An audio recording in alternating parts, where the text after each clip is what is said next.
Hello, this is Maurice Kempner. I'm an attorney and a real estate broker with True Legacy Wealth Consulting. Now, we're going to talk a little bit today about wealth. What is wealth? Well, there's really three parts to wealth, right? I mean, a lot of people, they think wealth is things, a lot of things like financial assets, right? So, like money, real estate, gold, whatever's worth anything, something physical or rights to things that might not be physical. That's what they think wealth is. But wealth really is a lot more than that. So, wealth is the way I was raised by my family is I remember my family always telling me things like it's who you know and what you know, right? And then it's also what you have. That's kind of what they would say. So that's really what it is. So who you know there's a lot more to that than just who you know. So this is all of the assets you have that are have to do with people. So for example, this is all your friends, your family, your business associates, attorneys, CPAs, people you do business with, your client list, all these kinds of things. But I think it goes beyond that. I think it's also things like your values as a person, your integrity, your health, things like that, right? These are things that have to do with people, or you could say human assets, right? Then there's assets of what you know. So this is like any educational certificates you have, degrees you have, things like that.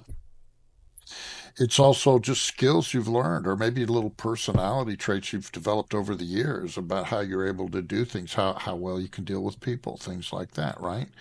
Now, these first two things are where real wealth lies, not the financial assets. The financial assets are just a symptom of that, right?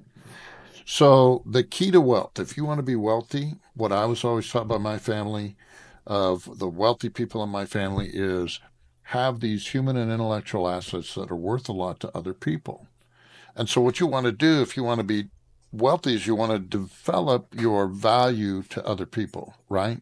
So, when you're dealing with people, you have human and intellectual assets that are important to other people and that they can use for their benefit, that you can use on their behalf, right?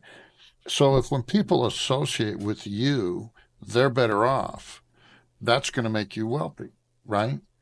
The reason why people don't have a lot of money, in my opinion, what I was taught is a lot of it has to do with what they have to offer other people. And I don't mean to sound um, unfeeling here, but it's just a fact, right? If you have something that's really valuable to other people, knowledge, skills, resources, or whatever, they're gonna pay you for that, right? If the money they give you is worth far less to them than what you're going to give them in return and those kind of things, they're going to pay you this money. People are going to seek you out and they're just going to want to give you money all the time. And you're going to be a benefit to other people around you.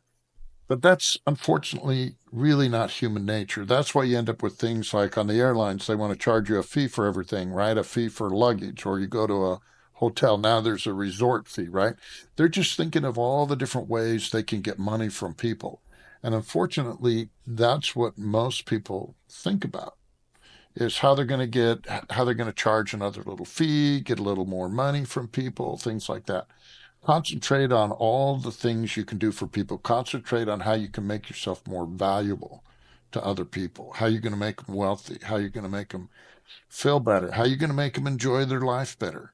That's what real wealth is. When you have the ability to do that, the more profoundly you can affect people financially, emotionally, and other ways, in positive ways that they want, the more money you're going to make.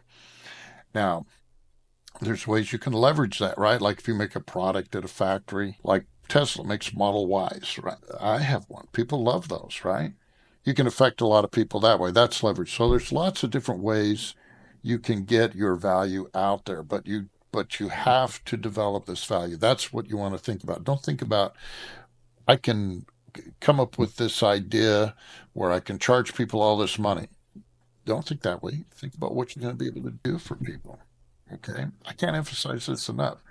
This is why you see a lot of people like they win the lottery or they go into professional sports like the NFL, the NBA, or something. They make millions of dollars.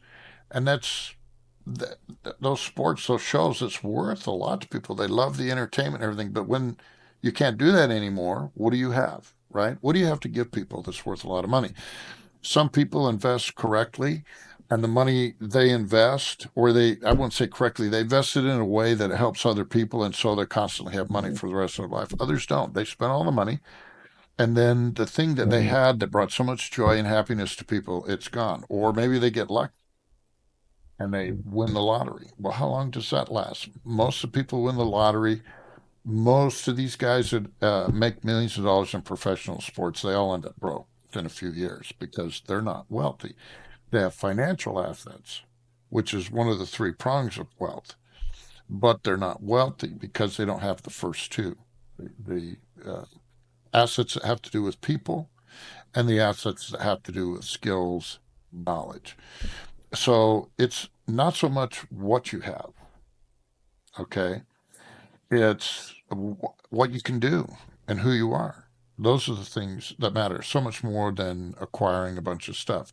And when you get a bunch of stuff, well, then you got to take care of it. You got to maintain it. You got to keep people from stealing it, um, whatever. And some of these things you acquire are things that are used. Like if you have a rental property, you've acquired it, you got to maintain it, you got to do all that stuff. But the people living there are going to pay for it, right? Because it benefits them and you're providing housing for people. And then try to figure out how you can provide really good housing that makes people want to live there forever. You see what I mean? That's the key to wealth, and that's the secret to wealth. Concentrate on your value to other people.